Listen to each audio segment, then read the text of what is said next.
And rather than sit around, we've got them all together today to talk to Angela and to me and to Rachel Reed. Liberal sort of groups, liberal's a nice word, I don't like that word, the sort of weirdo sort of left groups that you could find to sort of prove that you were not a person who supported apartheid. We never supported apartheid, really. In the next 10 minutes, you'll discover why Elon Musk is calling out Keir Starmer, what Jeremy Clarkson's arrest reveals about the state of British democracy, and the shocking statistics that prove just how far the UK has fallen under Starmer's watch. By the end of this video, you'll have all the ammunition you need to challenge the political narrative and demand real change. Are you ready for the truth? Before we move on, I'd like to ask you a small favor. If you appreciate this content, please take a second to like this video and subscribe to the channel. Over 98% of you watch the videos without subscribing. It costs you nothing, but it makes a huge difference to us. So, did you click the subscribe button?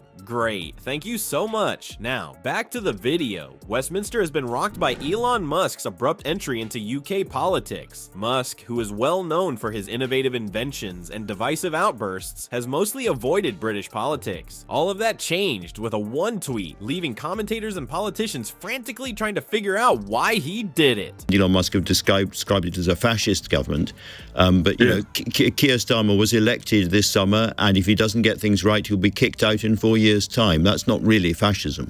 And I took the decision that we would take the hard decisions first. I think anybody who's turned around, I don't know, an organisation or a business, and rather than sit around, we've got them all together today to talk to Angela and to me and to Rachel Reed. Musk surprised the Labour leader by launching a scathing attack on Keir Starmer's leadership. Musk said, "I don't understand what is happening in the UK at the moment." And even through the digital medium, his irritation was evident. This was not merely a remark, rather it was a frontal attack on Starmer's leadership and the political system as a whole. Musk made scathing and uncompromising charges. He raised doubts about Starmer's judgment, implying that the Labour leader's words and deeds were not aligned. Many people who were disappointed by the current political elite found resonance in the internet mogul's remarks, which heightened pre-existing worries about Starmer's leadership style and policy decisions. Musk's surprising political remarks sparked a quick and polarized public response. Supporters gathered around Musk's direct evaluation, and social media was a flurry of activity. In a political environment that is sometimes tainted by spin and doublespeak,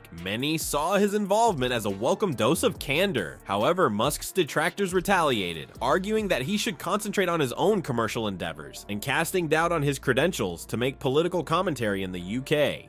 A crucial issue surfaced as Musk's opening salvo came to an end. What caused this unexpected interest in UK politics? It turned out that Jeremy Clarkson's arrest had a surprising connection to the solution. Musk took advantage of the event and used it as a launching pad for a more comprehensive attack on what he saw as threats to free speech and political repression in the UK.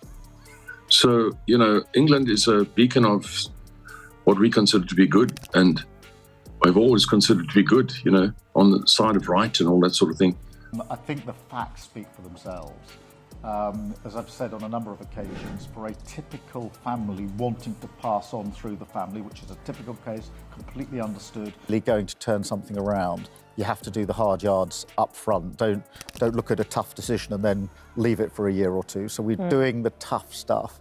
Musk had a beer with Clarkson, a move that further solidified his status as an unusual champion of the British working class. Many people saw this seemingly innocuous gesture as a message of solidarity against the political atmosphere that Starmer was leading at the time. A new era in UK politics has begun as a result of Musk's intervention. In addition to drawing more attention to Starmer, his remarks have highlighted the widening gap between the population and the political class. As we learn more about the political landscape in the UK, it becomes evident that Musk's surprising turn as a political analyst has resonated with people who are growing more and more alienated by the status quo. Although many people found resonance in Musk's criticism, it's only the beginning. The dilemma engulfing Starmer's leadership is far more serious than a tweet from a billionaire. A storm that has been building from the fields of the countryside to the streets of the city is about to burst with a fury never seen before.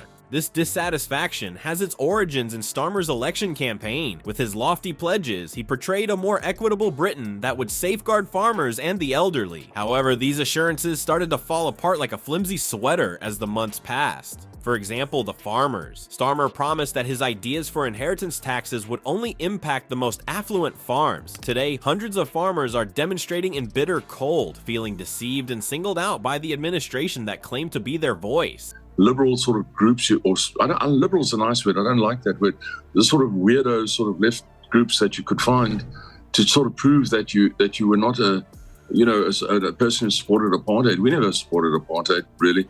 Prime Minister Peter Mandelson, who's widely expected to become your next US ambassador, said that you should end your feud with Elon Musk and that you should use Nigel Farage to help build bridges. These days, it's more than just taxes. It's about a community feeling overlooked and left behind. The situation for pensioners has not improved. Many people now feel that their contributions are being disregarded after putting in a lifetime of hard labor. This vulnerable population feels misled and exposed as a result of Starmer's tax increases and cost-cutting efforts. It is evident that these important voter groups are feeling disillusioned. This is where things start to get interesting, though. At an alarming rate, a petition calling for a new government has been gaining momentum. We are now dealing with a tide of discontent that is approaching critical mass, not simply a few angry voters. The figures are astounding. It's a major evidence of public dissatisfaction with Starmer's leadership, according to experts. More than just a petition, it has come to represent the UK's desperate need for reform and an unavoidable call for accountability.